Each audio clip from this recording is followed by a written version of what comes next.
Test.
Today is July the 12th, 2020, and we're calling the meeting to order at 8:35 a.m. I'd like to also indicate that proper notice has been given as required under the Ohio Revised Code 121.22. I'd like to begin the meeting with everyone standing with the Pledge of Allegiance, and anyone that has served our country, I'd like you to lead us in the pledge, please.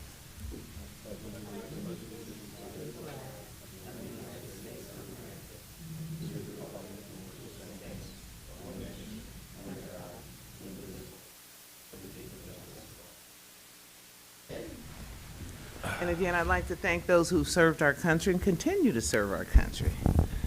We have board meeting minutes that we need to approve, and the minutes were from June the 8th, 2022, June the 27th, 2022, and June the 30th, 2022. They've all been sent to us to review. Are there any additions or corrections or changes? None for me. I've got none. I'll move to approve the board meeting minutes of June 8th, 27th, and 30th. Second. Any more discussion? All those in favor? Aye. Aye. Aye. Anyone opposed? Anyone abstaining? That motion carries. Next on the update is the May 2022 primary election anomaly report. Ms. Poland? Yes, in your packet, you have the report. There are 2 voters remaining since your last regular board meeting. Staff has attempted to contact these voters. We've been unsuccessful. The first voter listed, we had a phone number for. We're not quite sure if it was for the correct voter, as their greeting was not set up. So we mailed a letter to this voter on May 26th requesting the voter contact the director or deputy director. We have received no response from that voter. The second voter on the list, again, The first number that we had was a disconnected number, so we mailed a letter on May 26. The voter did contact the deputy director and left a voicemail message in early June. The deputy director has made numerous attempts since then to reach the voter, but has not been able to do so.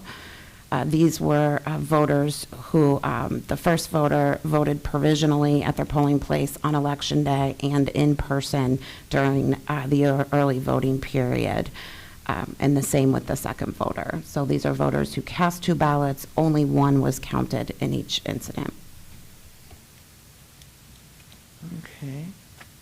But Any discussion? Any questions? It seems to me that we've exhausted our abilities, and we have an obligation under the directive to investigate voter anomalies. We don't have good answers as to these two. I think we should refer them both for further investigation. Again, to the prosecutor's office. I'm not suggesting either one of these people are worthy of prosecution. That's not our decision to make. I think the better course of action here would be to refer them over to the prosecutor's office so they can determine whether or not a further criminal investigation is warranted. So I'll make a motion at this point that we refer these two over to the prosecutor's office just for further investigation so we can take it off our hands. Any more discussion? All those in favor? Aye. All those opposed? Nay. Any abstentions? That motion carries. Okay, next we have discussion on the statewide candidate petition anomaly. Ms. Poland? Yes, the board received several statewide independent candidate petitions. Those are petitions that are filed with the Secretary of State's office and then sent to the board staff to check the number of signatures. On the petition filed by Kelly Prather for U.S. Senator, as staff was checking these signatures, there were several red flags that were raised. There were 5,619 signatures submitted, and of those, 4,579 were found to be invalid signatures. Could you repeat that one more time?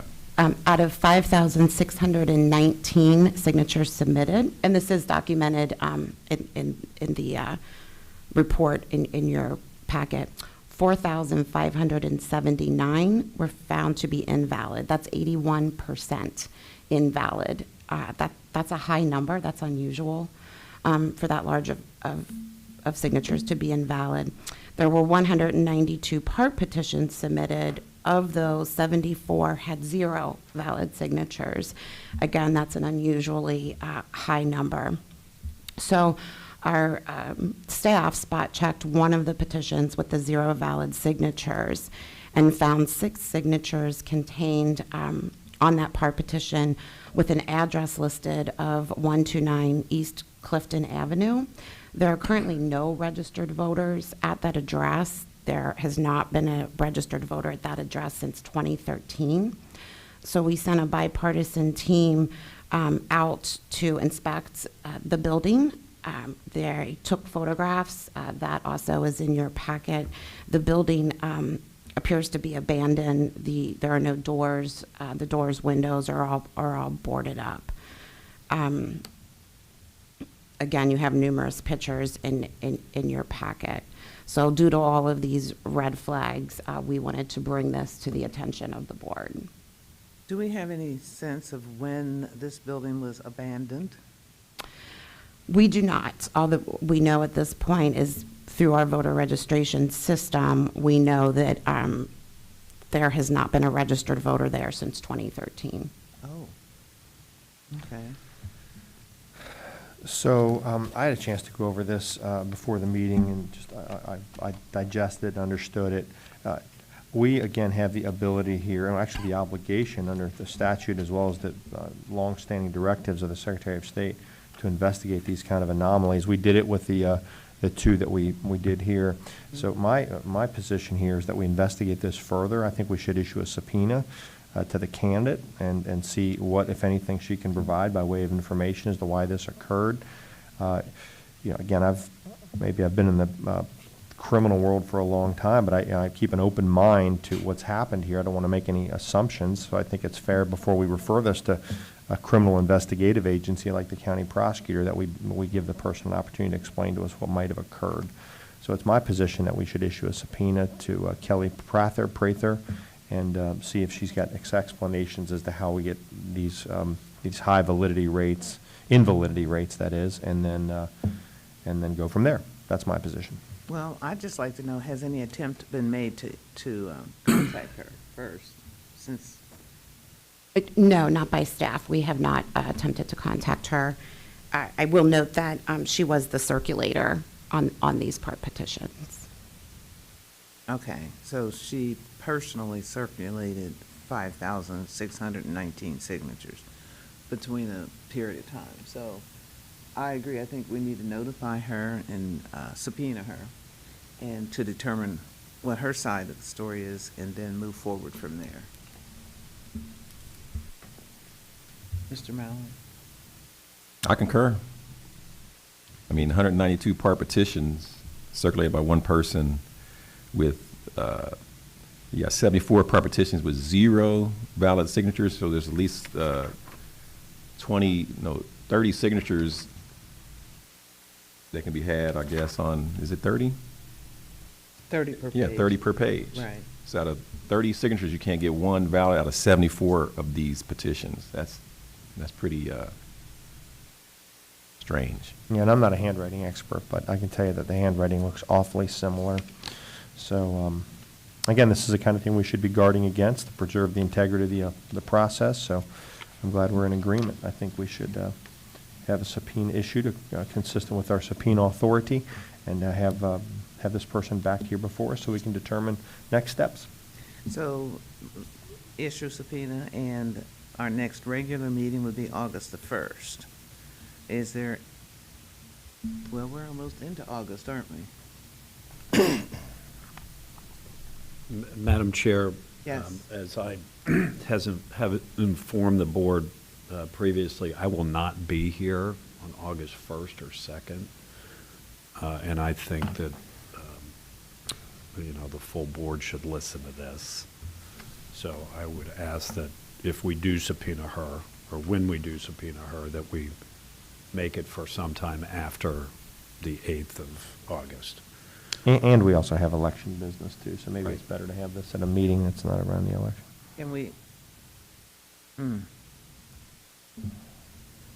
Can we request the subpoena indicate that the response is made to us by the individual before the end of this month, July the 31st? What's the response? What would we be asking for? I think we were going to ask for appearance, aren't we?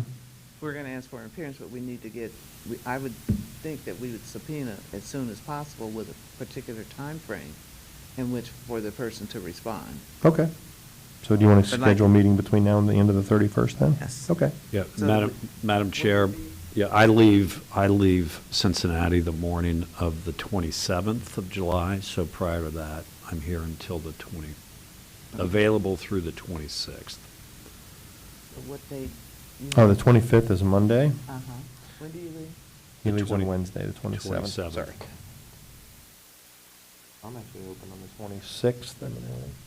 Or What 20 about July the 26th. Today is 12th.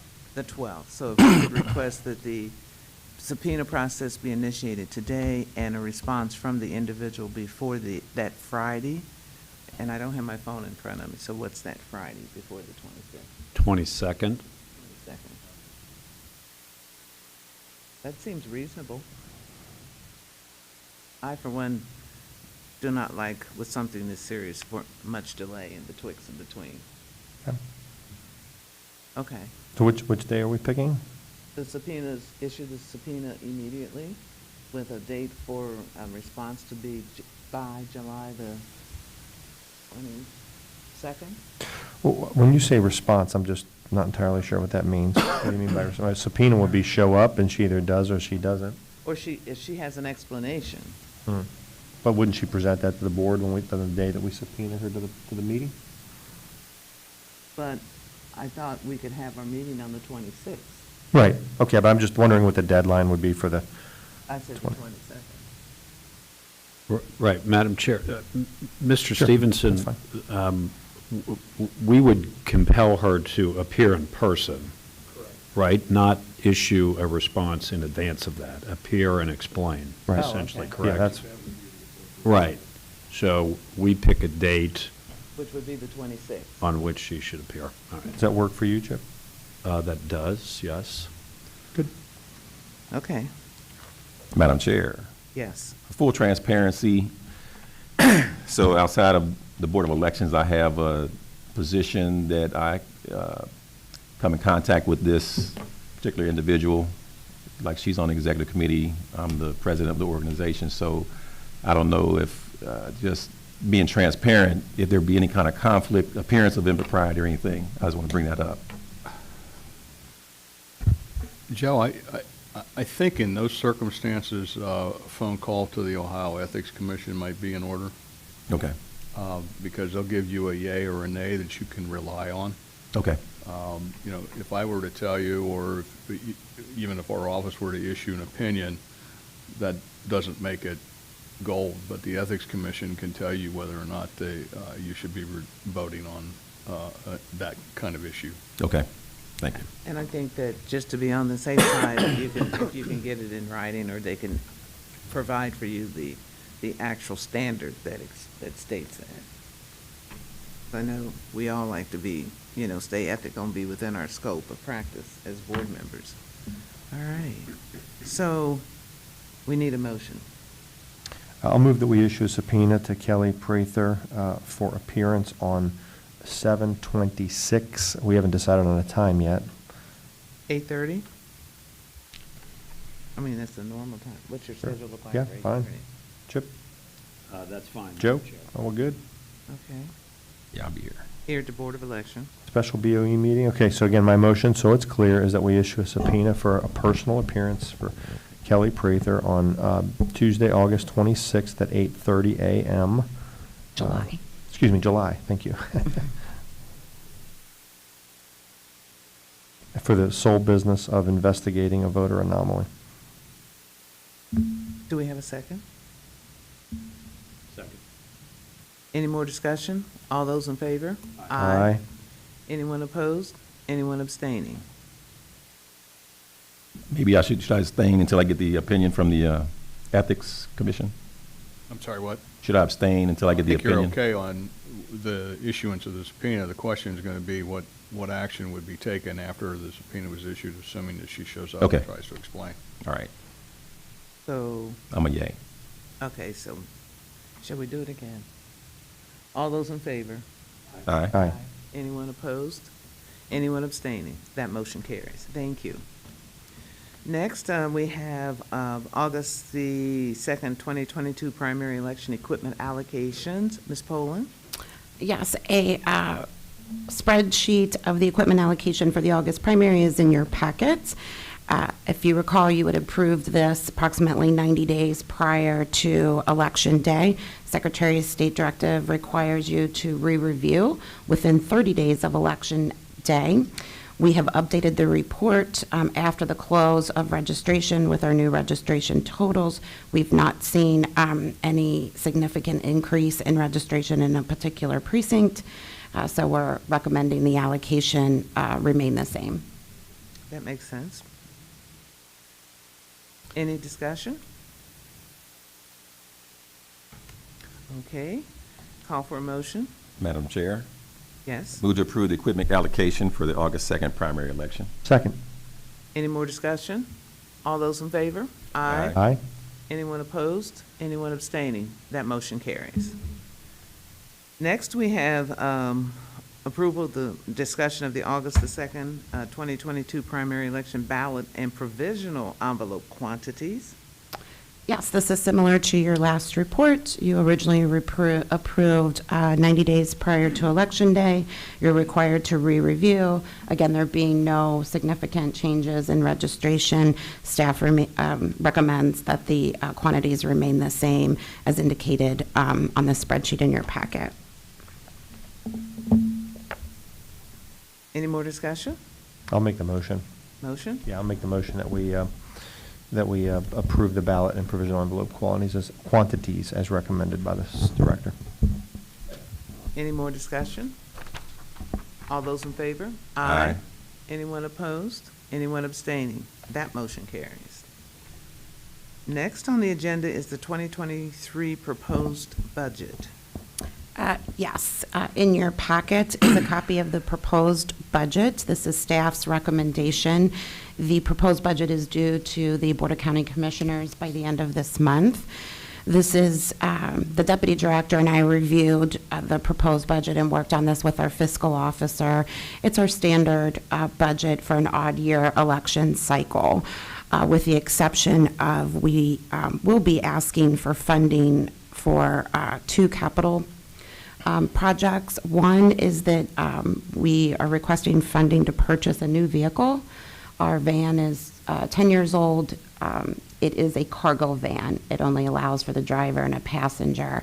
So when we have a need to send staff somewhere outside of the board, more than two people, we actually have to rent a vehicle in which to do that. So we're looking for something that would be a van or a transit that would allow us to be able to transport additional staff members to places, as well as have the ability to fold down the seats, remove the seats to be able to transport, supplies and things like that as well. The other is that we want to look at upgrading our phone system. Our current phone system was implemented in 2012, and we just want to make sure our phone system is upgraded and capable of handling the high volume that we expect to receive in the 2024 presidential cycle. So we're sort of starting down that path by asking for the funding for these two items from the commissioners. Now, for the automobile, you didn't have to list that separately, or you just giving me a perception that the overall increase That's is correct. based on these particular two areas? That's correct. Right? Yes. This is something we proposed annually, or? Yeah, the budget is every year. We're required to submit our proposed budget to the Board of County Commissioners by the end of July.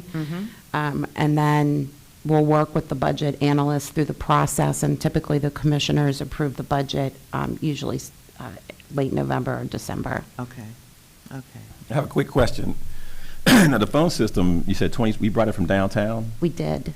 Wow. We did. I actually contacted Cincinnati Bell and went over all of the documents to see, we had a slight upgrade in 2016, but the system overall was implemented in early 2012. Wow. And we brought it from downtown. From a business perspective, I think we've extended the life of that particular service for a long time, much longer than Yes. most individuals in a business would do. And we survived it. That's even more astonishing.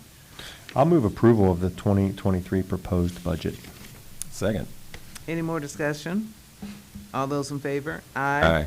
Anyone opposed? Anyone abstaining? That motion certainly carries. Next, full-time staff appointment. Ms. Poland? Yes, I just wanted to note our Deputy Director, Alex Linzer, is currently serving jury duty, so Administrator Jeremy Jamar is sitting in for him. Yes, thank you. Staff is recommending appointment of Crystal Wright to the position of Precinct Election Official Supervisor in our PEO department. Crystal has been a longstanding voting location manager and has recently been on our poll worker training staff, and she's actually in the meeting today. Crystal? I think as is our habit, I'll go ahead and make the motion that we appoint Crystal Wright to this important position. Second. Absolutely. All those in favor? Aye. Anyone opposed? Anyone abstaining? That motion carries. Welcome, Crystal Wright. Welcome aboard. Welcome aboard. Congratulations. She's already been burned by fire and sacrifice, and she still wants to stay on board with us. I think that says a lot. You say. All right. Again, welcome. Next on the agenda is the organizational chart. Yes, so the Deputy Director and I have been working with our leadership team here at the board, the 4 administrators and our CIO, to restructure some of our processes and personnel. The last major restructuring we had occurred in 2015. There's been lots of changes in election administration since then. A few of those are the increase in early in-person voting, in which we actually have another facility to maintain and manage. Also, the advancement in technology and rising needs for cybersecurity, our increased need for public education regarding election administration. And then we've also seen an increase in online registrations and registration updates, which is a good thing because online registrations are much quicker to process than paper forms. And so with that, we're able to move some staff around where we think they can better serve the board and the public. So we are recommending to move the precinct election officials division from the current AV department into a new department that contains the poll workers, polling locations, and election supplies. We also are recommending to move our print production specialist to the IT department, creating a new IT specialist position. This person would maintain his responsibilities of the large print jobs, but also be able to provide IT support to our CIO and IT manager. We also would like to create a new community engagement division that would be housed in the current AV department. It would be made up of a bipartisan team that will become our communications and compliance officers.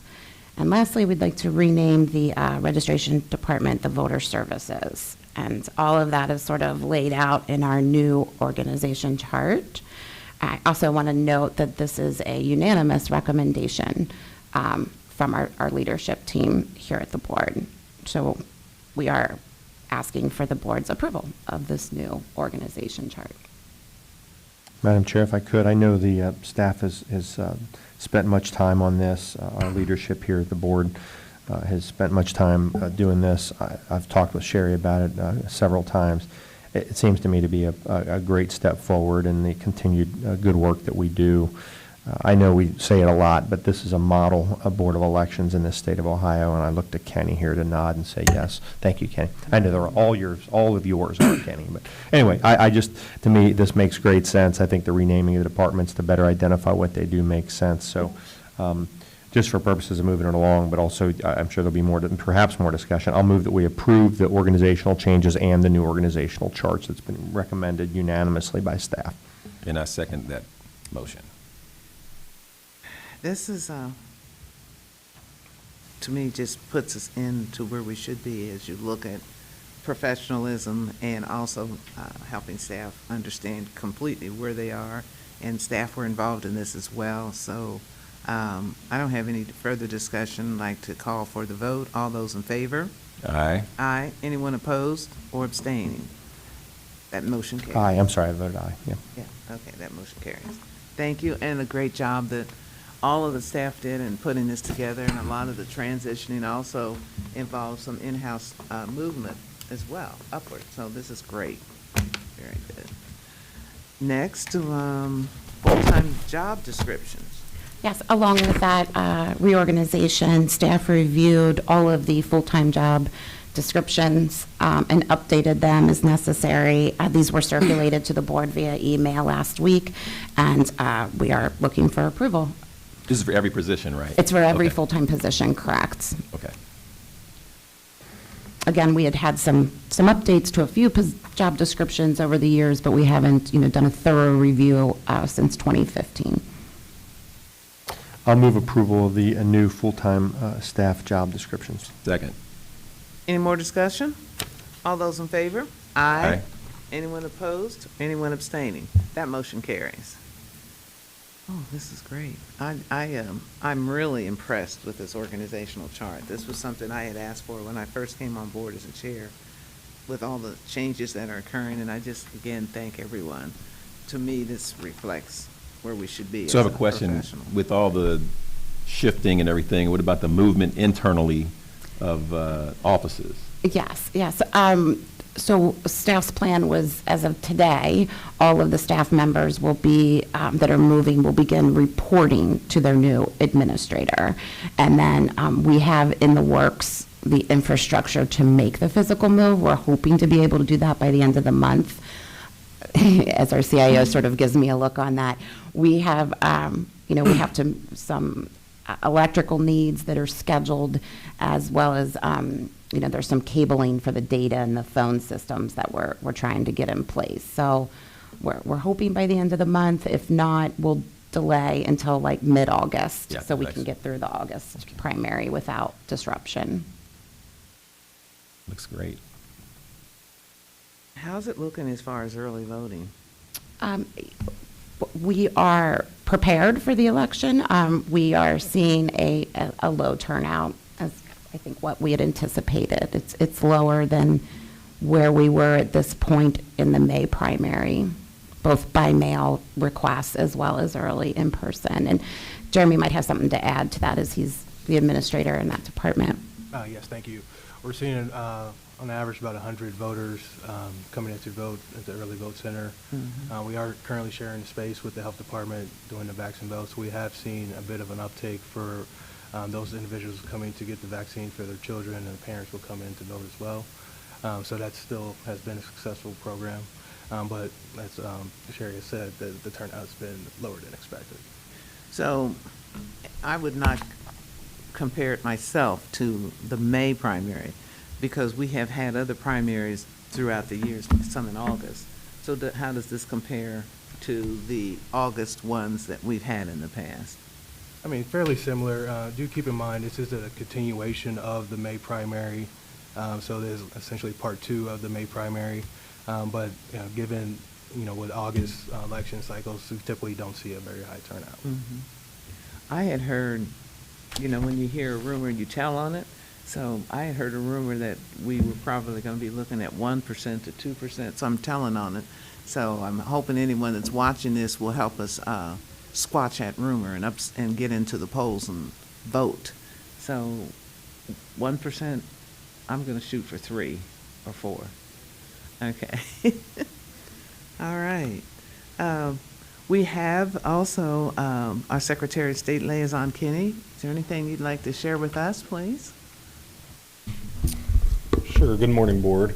Kenny Morning. Henning with the Ohio Secretary of State's office. I wanted to thank the board members and staff who participated with our summer conference 2 weeks ago. One of the main takeaways I know a lot of my smaller boards had was Coach Tressel's lunch keynote of what are you thinking? When he was saying, when he was a coach, he'd always ask his teammates, what are you thinking, to get their input. And I know it was highlighted in the media program about your vaccine vote that was brought up from a voter thinking how well you run the early vote center and how you should have coordinated the efforts with the vaccines when that rolled out. So in regards to that, a lot of our boards the smaller boards are working with the voters and the staffs, which are much smaller than yours, to see what they are thinking in regards to their satisfaction with employment at the board, what the boards could be doing better, et cetera. The smaller boards are stressed, as you can imagine, having reduced staffs and having to run 3 full elections this year. So it's been an interesting summer, and they are able to take some time off, and I'm glad to see some of your staff is able to take some time off this summer too. Sherry doesn't have that pleasure of taking any time off, so sorry.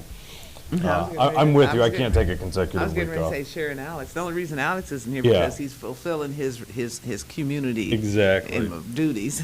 So, gearing up for August 2nd, we're just working closely with the boards, and anything we can do to be helpful, let us know.